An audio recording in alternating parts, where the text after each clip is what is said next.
Hello అండి, welcome back to our channel VR cooking and blogs. నేను మీ Monica. ఇప్పుడైతే మీతో ఒక మంచి రెసిపీని షేర్ చేసుకుందామని ఈ వీడియో చేస్తాను అనమాట. అదేంటనుకుంటున్నారా? సీజనల్గా దొరికే మనకి ఈ తాటిపండు అనమాట. తాటిపండుతో తాటి రొట్టెలు వేసుకోవచ్చు, తాటి గారెలు వేసుకోవచ్చు, అలాగే తాటి ఇడ్లీ వేసుకోవచ్చు. ఇలా తాటి తాండ్ర తెలిసే ఉంటుంది అందరికి. తాటి తాండ్ర చేసుకోవచ్చు. ఇలా చాలా రకాల రెసిపీస్ అయితే చేసుకోవచ్చు అనమాట. దీంతో నేను ఈరోజు అయితే మీకు తాటి గారెలు ఎలా వేసుకోవాలో, అసలు ఈ పండు నుంచి పల్ప్ ఎలా తీసుకోవాలో ఇప్పుడైతే మీకు వీడియోలో చూపించేస్తాను అనమాట. అయితే ఈ పండు ఆరోగ్యానికి కూడా చాలా మంచిది. సీజనల్ గా ఎటువంటి మందు వేయకుండా పండే ఫ్రూట్ అనమాట. సో ఏమాత్రం మీకు ఈ పండు దొరికినట్టయితే అస్సలు మిస్ చేయకుండా ఖచ్చితంగా తెచ్చుకొని ఈ రెసిపీస్ని చేసుకొని మీరు కూడా తినండి. ఒకవేళ ఈ రెసిపీస్ని చేసేంత టైం మాకు లేదు మరి ఎలా అంటారా? అయితే ఈ తాటిపండు ఉంది కదండి, దీన్ని లైట్గా ఇలా కింద నేలకేసి ఇలా కొట్టండి. ఇలా కొట్టిన తర్వాత కొంచెం పగుళ్ళు వస్తాయి కదా, బొగ్గుల్లో వేసి కాల్చేస్తారనమాట. మీకు బొగ్గులు లేవు, మాకు అవైలబుల్గా లేవు అనుకుంటే స్టవ్ మీద అయినా సరే కాల్చేసుకోవచ్చు. కాల్చుకుంటే దీంట్లో ఆ పల్పు తీసుకొని తింటే చాలా బాగుంటుంది అనమాట. ఉడికింది ఇందులోనే న్యాచురల్ స్వీట్నెస్ కూడా ఉంటుంది అనమాట. ఇప్పుడు ఏమాత్రం ఆలస్యం చేయకుండా మనం అయితే వీడియోని స్టార్ట్ చేసేద్దాం.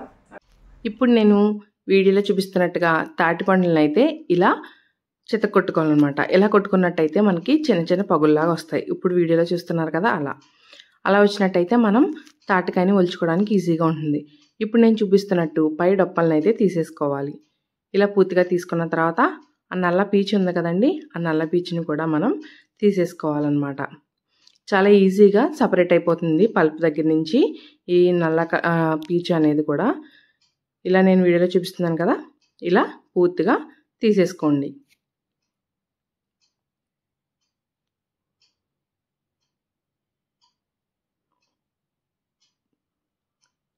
పూర్తిగా ఒలుచుకున్న తర్వాత మనకి కాయ ఇలా ఉంటుందన్నమాట. ఇప్పుడు ఈ కాయలో కొద్దిగా మనం మధ్యలో హోల్లా చేసుకొని కొంచెం కొంచెం వాటర్ వేసుకుంటూ బాగా మదించుకోవాలన్నమాట. అలా మదించుకున్నట్టయితే ఈ వాటర్ అంతా కాయకి పట్టి పల్పు తీసుకోవడానికి ఈజీగా ఉంటుంది అండ్ అలాగే ఎక్కువ పల్పు కూడా వస్తుందన్నమాట. ఇలా వీడియోలో చూపిస్తున్నట్టుగా బాగా వాటర్ వేసి మదించుకోండి. ఇలా మదించిన తర్వాత ఒక 10 నిమిషాలు పక్కన ఉంచేసేయాలన్నమాట. అలా ఉంచిన తర్వాత ఇలా వీడియోలో చూపిస్తున్నట్టుగా టెంకలను అయితే విడదీసుకోండి. నేను తీసుకున్న కాయలు చిన్నవి కాబట్టి నా కాయల్లో 2 టెంకలే వచ్చినాయండి. అదే మీరు పెద్ద కాయ కనుక తీసుకున్నట్టయితే 3 కూడా ఉంటాయి. ఎక్కువ శాతం పెద్ద కాయల్లో 3 టెంకలు ఉంటాయన్నమాట. నేను తీసుకున్నవి చిన్న కాయలు కాబట్టి 2 టెంకలు వచ్చినాయి. సో ఇలా టెంకలను కూడా ఇలా నీట్గా చేసుకున్నట్టయితే మనకి పలుపు తీసుకున్నప్పుడు ఈజీగా ఉంటుందన్నమాట. సో ఇలా చేసుకున్న తర్వాత నేను ఇలా బూందీ దూసుకునే జాలి ఉంటుంది కదండి, అందులో నేను ఇలాగా వెనక్కి వైపు తిప్పి నేను ఇలాగైతే పల్పు తీసుకుంటున్నాను.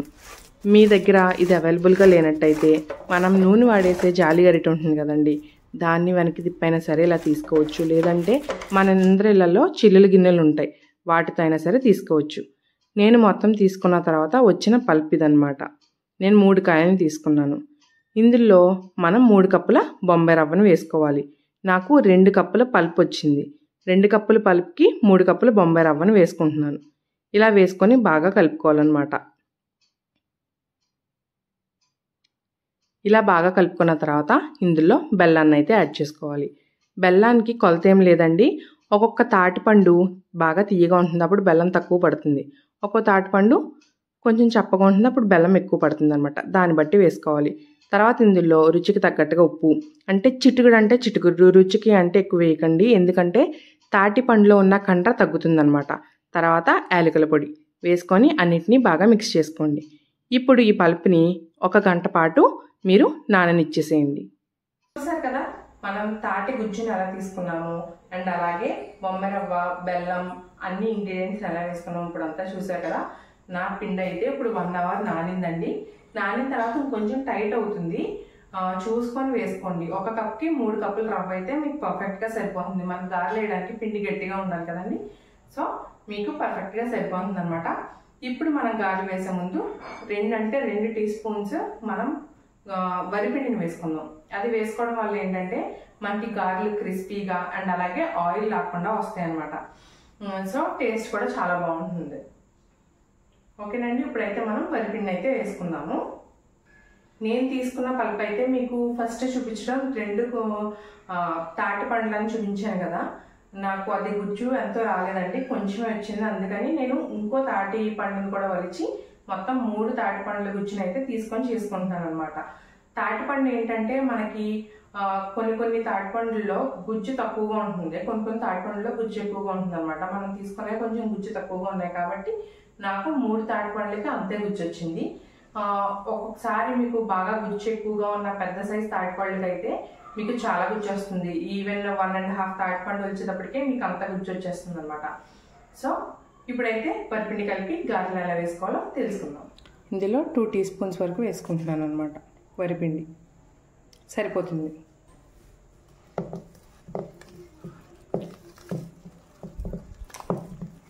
ఇప్పుడు పిండిని బాగా కలుపుకోండి.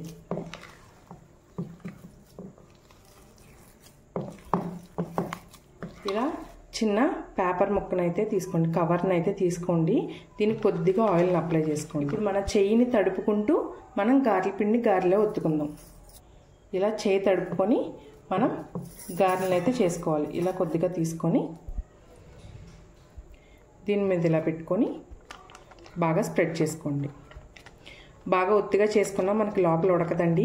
మనం ఇందులో బెల్లం వేసాము అండ్ అలాగే తాటిపండు కూడా తీయగానే ఉంటుంది కాబట్టి మనం ఫ్రై చేసుకున్నప్పుడు కూడా మీడియం టు లో ఫ్లేమ్ పెట్టుకొని ఫ్రై చేసుకుంటే మనకి లోపల వరకు వెళ్ళి బాగా ఉడుకుతుందన్నమాట గారి. చూసారు కదా, ఇలా ఒత్తుకొని మధ్యలో ఒక చిన్న హోల్ని పెట్టేసుకోండి.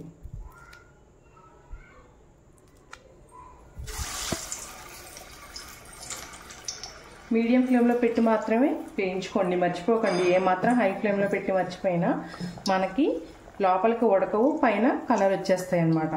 టేస్ట్ అస్సలు బాగోదు. చూసారా, ఆటోమేటిక్గా ఉడికిన తర్వాత మనకి గారె అనేది ఎలా పైకి లెగుస్తుందో. ఇలా మధ్య మధ్యలో అటు ఇటు తిప్పుకుంటూ అన్నిటినీ వేయించేసుకోవాలి. చూసారు కదా, మనం మీడియం ఫ్లేమ్లో పెట్టుకున్నాం కాబట్టి ఇలా నిదానంగా కలర్ వస్తున్నాయి లోపల వరకు ఉడికి. లేదంటే మనం హై ఫ్లేమ్లో పెట్టుకున్నట్టయితే మనకి ఏమవుతుందంటే ఒక్కసారిగా కలర్ వచ్చేస్తుంది, లోపల కూడా సరిగ్గా ఉడకదనమాట. సో ఇలా నిదానంగానే ఉడికించుకోండి.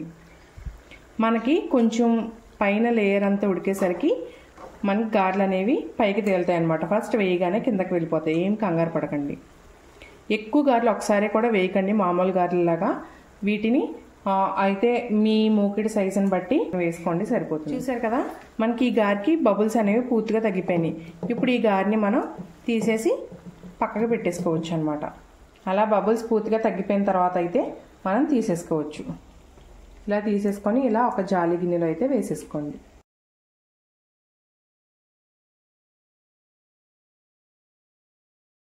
సో చూసారు కదా మన తాటి గారెల రెసిపీ. మీరు కూడా ట్రై చేసి మీకు ఎలా అనిపించిందో కామెంట్ సెక్షన్లో కామెంట్ చేయండి. నేను ఇది ఇప్పుడు మీకు టేస్ట్ చేసి చూపించట్లేదు, ఎందుకంటే ఇవన్నీ వేడిగా ఉన్నాయి. వేడిగా ఉన్నప్పుడు ఇవి తింటే ఏంటంటే కొంచెం కండ్రగా చిరుచేదుగా అనిపిస్తాయి అన్నమాట. పూర్తిగా చల్లారిన తర్వాత మాత్రమే తినాలి. సో నేను అందుకని ఈరోజు మీకు టేస్ట్ చూపించట్లేదు. సో మీరు కూడా ట్రై చేసి మీకు ఎలా కుదిరిందో కామెంట్ సెక్షన్లో కామెంట్ చేయండి. అండ్ అంతేకాకుండా మన వీడియోస్ని మీ ఫ్రెండ్స్ అండ్ ఫ్యామిలీస్తో షేర్ చేసి మన వీడియోస్కి ఒక లైక్ చేయండి. అంతేకాకుండా మన ఛానల్ ఇదే మీరు ఫస్ట్ టైం కనుక చూసినట్టయితే మన ఛానల్ని సబ్స్క్రైబ్ చేసి ఆల్ నోటిఫికేషన్ ఆన్ చేసుకోండి. సో మరో మంచి వీడియోతో మీ ముందుకు వచ్చేస్తాను.